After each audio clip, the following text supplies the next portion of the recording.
Assalamualaikum warahmatullahi wabarakatuh. Alhamdulillah ya, kembali lagi kepada Ustazah Mila. Di sini kita masih pembelajaran subtema 1, pembelajaran 3 dan 4 ya. Oke, di sini kita akan memahami materi, menceritakan tokoh dan sifat tokoh serta menyebutkan pesan di dalam dongeng, lalu menyelesaikan soal-soal pertukaran pada penjumlahan, lalu menyanyikan lagu dengan pola irama sederhana, menceritakan pengalaman meminta maaf, melakukan gerakan kombinasi memutar dan meliukan badan. Oke, di sini ada dongeng ya, ada dongeng khasiat buah mengkudu. Kalau di buku paket kalian ada di halaman 14 sampai 15. Oke, di sini Ustazah akan menyimpulkan saja ya dari dongeng tersebut. Nanti kalian baca sendiri, baca lagi dari awal sampai akhir biar kalian paham. Oke, di sini ada seorang paman memiliki kebun yang cukup luas. Nah, kebunnya ini terletak di belakang rumahnya. Lalu ada seorang anak yang tertarik dengan pohon tersebut. Nah, akhirnya si paman ini menawarkan kepada anak kecil itu untuk mencoba atau mencobakan atau mencicipi buah mengkudu ini. Nah, ternyata anak kecil itu tidak mau. Anak kecil itu bilang bahwa buah mengkudu ini sangat pahit gitu, sangat pahit untuk dimakan. Makanya anak kecil ini tidak mau. Tetapi paman tersebut menjelaskan kepada anak kecil itu bahwa buah mengkudu ini banyak banget khasiatnya. Nah, diantaranya itu bisa meredakan sakit kepala, melancarkan pencernaan, meredakan batuk, radang tenggorokan, dan mengatasi diare. Nah, jadi ketika sudah mengetahui itu, akhirnya mulailah tertarik sedikit anak kecil ini dan dikasih tahu lagi sama paman bahwa buah mengkudu ini bisa menghilangkan kulit yang kering gitu. Caranya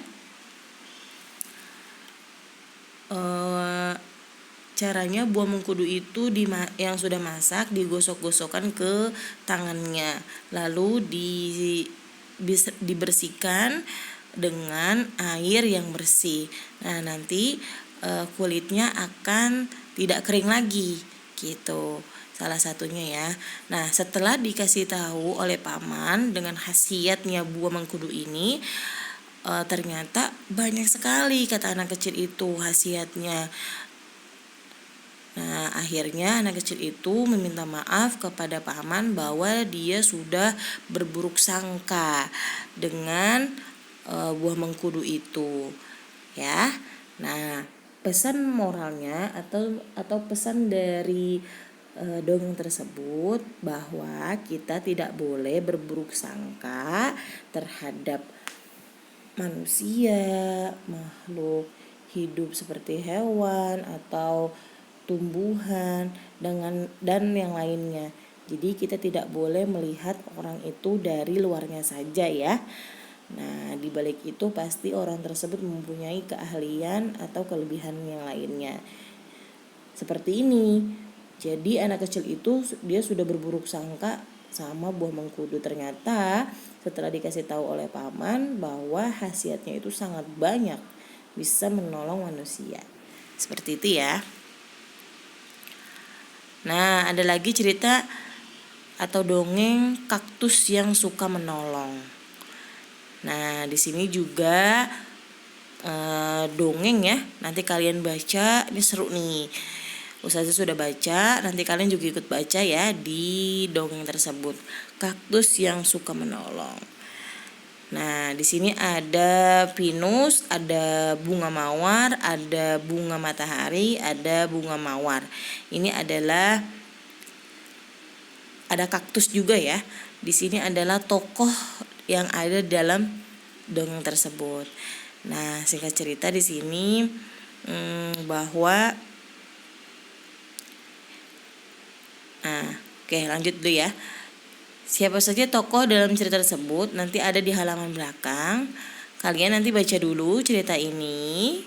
Kalian baca, Nah, lalu kalian isi di halaman berikutnya ya.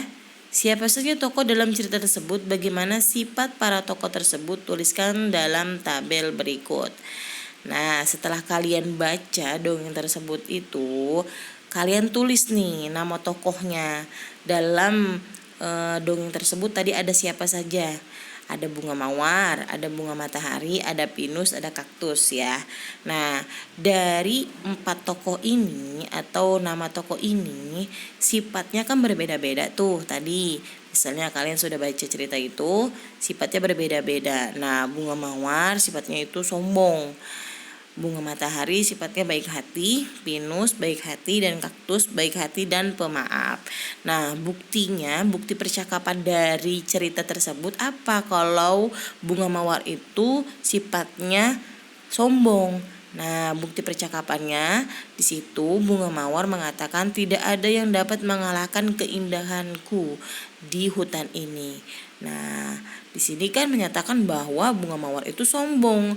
Dia berpendapat di sini tuh tidak ada yang indah kecuali aku gitu. Nah, lalu bunga matahari di sini bukti percakapannya kalau dia baik hati adalah kamu tidak boleh berkata seperti itu mawar. Di hutan ini ada banyak tanaman yang indah. Kau hanya salah satu dari mereka. Ya kan? Baik hati dong berarti bunga matahari itu karena dia mengingatkan si bunga mawar. Lalu pinus juga sifatnya tokohnya itu baik hati. Nah, bukti percakapannya itu apa? Bunga mawar, kamu tampak indah dan cantik sekali. Aku harap aku juga dapat memiliki keindahan sepertimu. Nah, berarti kan kata-kata itu kan baik tuh, dia memuji si bunga mawar. Lalu kaktus, di sini dia sifat tokohnya adalah baik hati dan pemaaf. Buktinya apa? Nah, buktinya bahwa kaktus itu mengucapkan, tentu saja mawar, burung pipit ini akan menolongmu untuk menyiramkan ke seluruh tubuhmu agar kamu menjadi tumbuh kembali. Ya, nanti kalian baca deh ceritanya. Nanti pasti kalian paham, oke? Nah, nanti kolom yang ada di halaman 20 ini kalian tulis ya, kalian salin di buku tema kalian, oke? Lanjut. Nah, di sini menyelesaikan soal-soal pertukaran pada penjumlahan. Di sini ada cerita, Deli sangat suka makan buah jambu. Buah jambu mengandung vitamin yang berguna bagi tubuh. Karena pohon jambunya belum berbuah, Deli sering dibelikan buah jambu di toko buah. Di toko buah terdapat 2 kotak berisi buah jambu. Kotak pertama berisi 480 jambu, kotak kedua berisi 515 jambu. Berapa jumlah jambu seluruhnya? Nah, ini kita masih sama ya, pertukaran pada penjumlahan. Boleh kalian hitung dulu. Di samping kalian lihat ya, nomor 1 480 ditambah 515. Ya, kalian hitung dengan cara bersusun ke bawah. 0 ditambah 5 dapatnya 5, 8 tambah 1 dapatnya 9, 4 tambah 5 dapatnya 9. Nah, jadi 480 ditambah 515 dapatnya 995.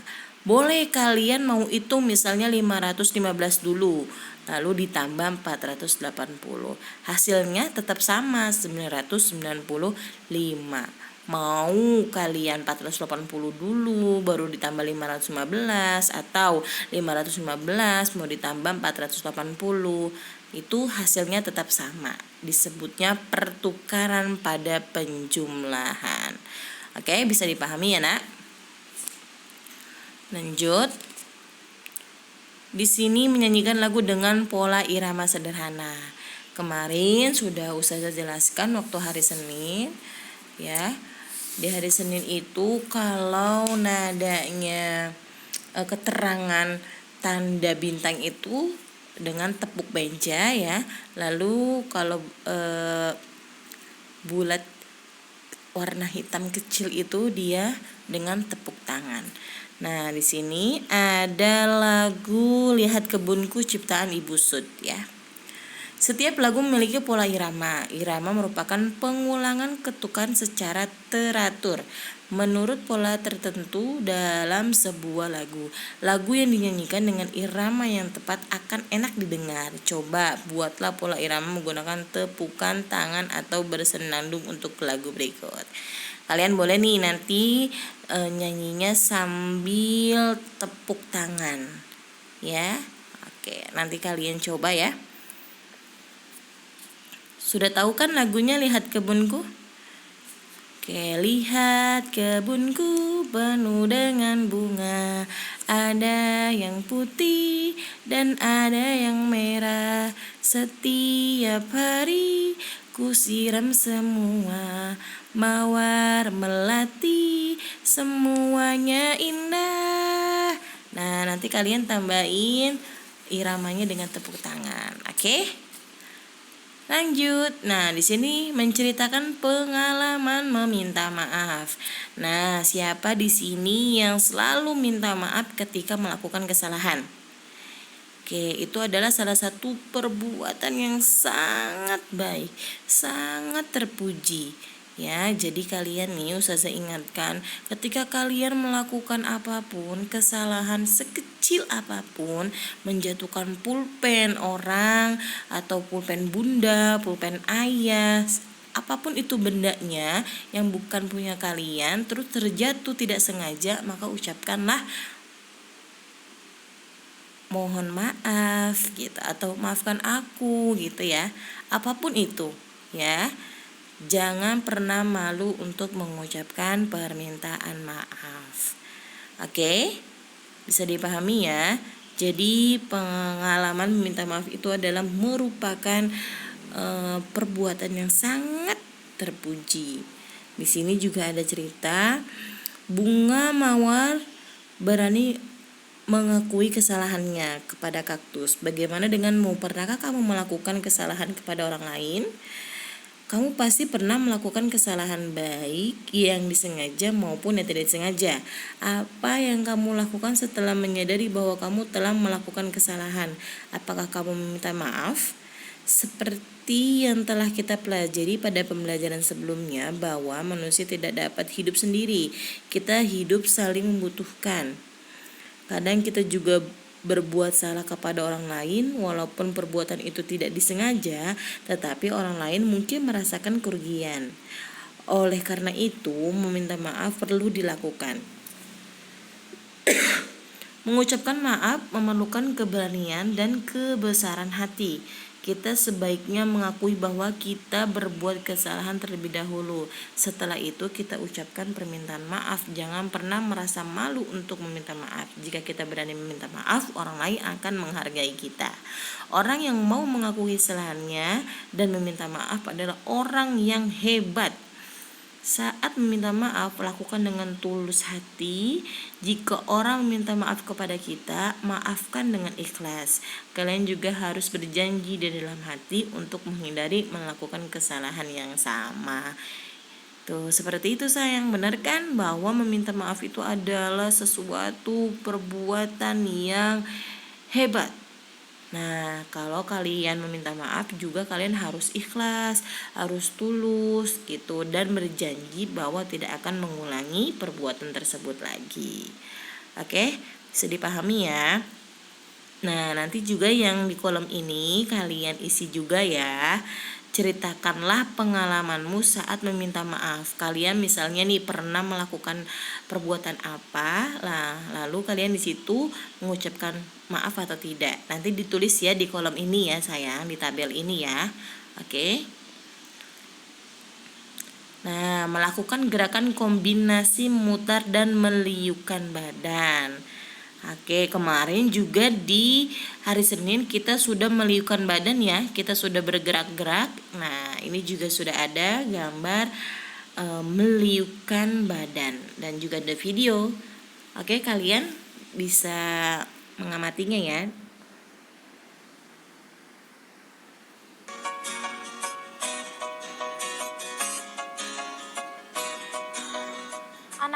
anak-anak, hari ini kita akan mempelajari materi PJUK kelas 3, tema 2, subtema 1, yaitu gerak non-lokomotor, memutar, dan meliuk. Apakah anak-anak masih ingat apa itu gerak non-lokomotor? Gerak non-lokomotor adalah gerak yang ditandai tanpa adanya perpindahan tempat, yaitu antara lain memutar,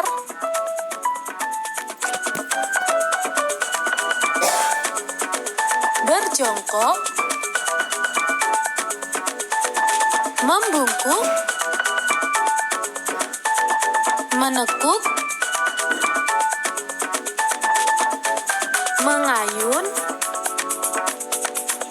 dan meliukkan badan.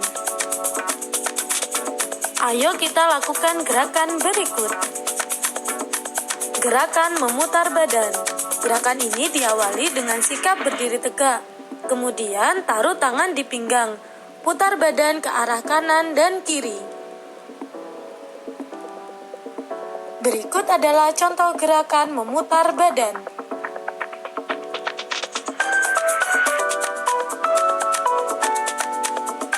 Gerakan memutar badan ke bawah diawali dengan sikap berdiri tegak, kemudian rentangkan kedua tangan ke depan, selanjutnya memutar badan ke bawah.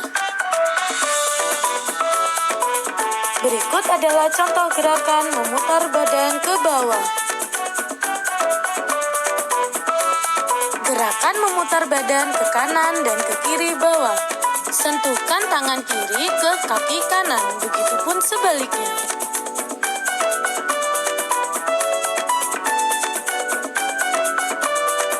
Gerakan meliukkan badan ke atas atau gerakan melentingkan badan.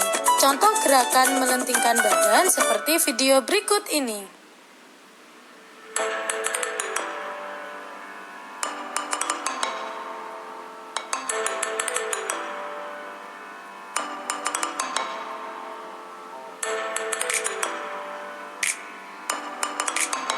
Kombinasi gerak memutar dan meliukkan badan 1.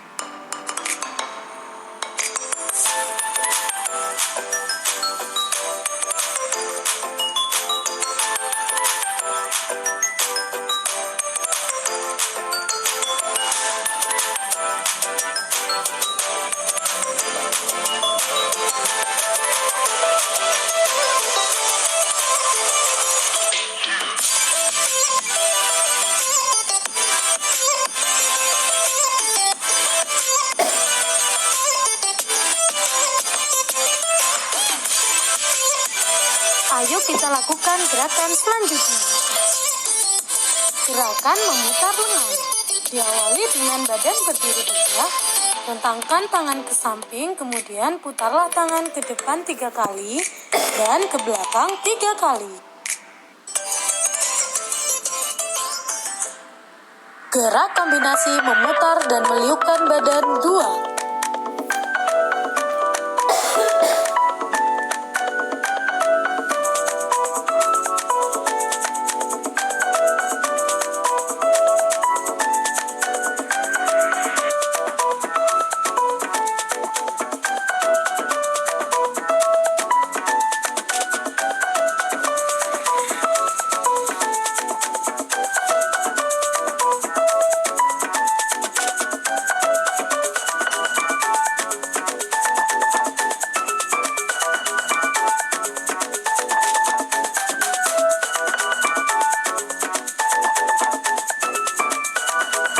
Selanjutnya, ini adalah tugas kalian di rumah. Praktikkan kombinasi gerak memutar dan meliukkan badan 1 dan 2. Silakan video hasil praktik.